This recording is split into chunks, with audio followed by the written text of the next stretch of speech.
तो दोस्तों वहाँ अमेरिका ईरान और इजराइल के झगड़े में लगा हुआ है और वहीं दूसरी तरफ चाइना ने चुपके से एक ऐसा काम कर दिया है जिसे वर्ल्ड की मीडिया कवर नहीं कर रही। चाइना ने एक ऐसा ड्रोन बना लिया है जिसकी साइज सुनकर आप बिल्कुल हैरान हो जाओगे।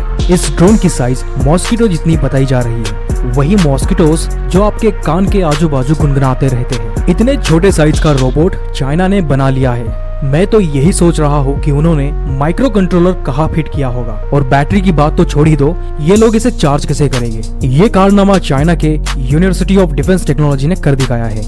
उन्होंने लोगों के सामने रिवील किया कि हम लोगों ने मॉस्किटो साइज का ड्रोन डेवलप कर लिया है, जिस पर उन्होंने कहा है कि बहुत ही पतले विंग्स इस पर लगाए गए हैं और जिसके लेग्स बार से भी पतले बताए जा रहे हैं। और ऑब्वियस सी बात है, इसे चाइना मिलिट्री पर्पस के लिए यूज करेगा, अपने सर्विलांस को और भी बेहतर बनाने के लिए, जो कि लाइट वेट होगा और उसे ढूंढ पाना असंभव सी बात होगी। वो हर जगह कभी भी किसी भी वक्त मंडराते हुए नजर आ सकते हैं। आपके दिमाग में भी यही सवाल होगा कि क्या ये चाइना से उड़ते हुए इंडिया में पहुंच सकते हैं? आंसर है नहीं। इसे ट्रांसपोर्ट करने के लिए दूसरे बड़े ड्रोन्स का यूज किया जाता है, जिस एक ड्रोन में कई सारे मॉस्किटो ड्रोन्स इंस्टॉल किए जाते हैं। और एक बार जब ये एनिमी के टेरिटरी में पहुंच जाता है, उसके बाद ये छोटे छोटे मॉस्किटो रोबोटिक ड्रोन्स हवा में ही रिलीज किए जाते हैं, जो कि मंडराते हुए आसपास में फैल जाते हैं। इस तरीके के ड्रोन्स को रिमोट कंट्रोल के द्वारा कंट्रोल नहीं किया जा सकता। इन्हें कोडिंग के द्वारा ट्रेन किया जाता है। और जैसे कि इन रोबोट्स का टारगेट होता है कंट्री के क्रूशियल एरियाज, जैसे कि मिलिट्री साइट्स, न्यूक्लियर साइट्स, जहाँ पर रेडिएशन या फिर वेवलेंथ छोटी छोटी मात्रा में हमेशा ही आसपास में फैली रहती है। उन वेवलेंथ को ट्रैक करके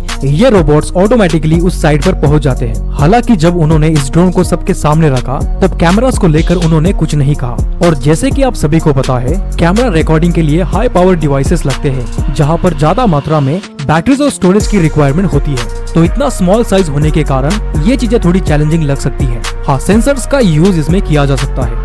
जैसे कि मैंने कहा कि ये रोबोट्स माइक्रोवेव को डिटेक्ट कर सकते हैं, या फिर युद्ध के समय ये रोबोट्स दुश्मन देश के रडार को इजीली ट्रैक कर सकते हैं। इसके अराउंड डेटा जो सोशल मीडिया पर अवेलेबल है, उसके हिसाब से ये छोटे ड्रोन्स अराउंड 25 मिनट तक फ्लाई कर सकते हैं, जो कि आसानी से 2 मील की रेंज कवर कर सकते हैं। आपके इन्फॉर्मेशन के लिए बता दूं, चाइना ड्रोन्स मैन्युफैक्चरिंग के मामले में सबसे आगे है। वहाँ पर बच्चे स्कूल बाद में जाते हैं, पहले ड्रोन्स बनाते हैं। ये जोक है, पर लिटरली वहाँ पर ड्रोन्स का प्रोडक्शन इसी तरीके से होता है। और नैनो टेक्नोलॉजीज में चाइना ने जिस तरीके से अपने पैर दुनिया भर में फैला रखे हैं, उस तरीके की हिम्मत अमेरिका भी नहीं रखता।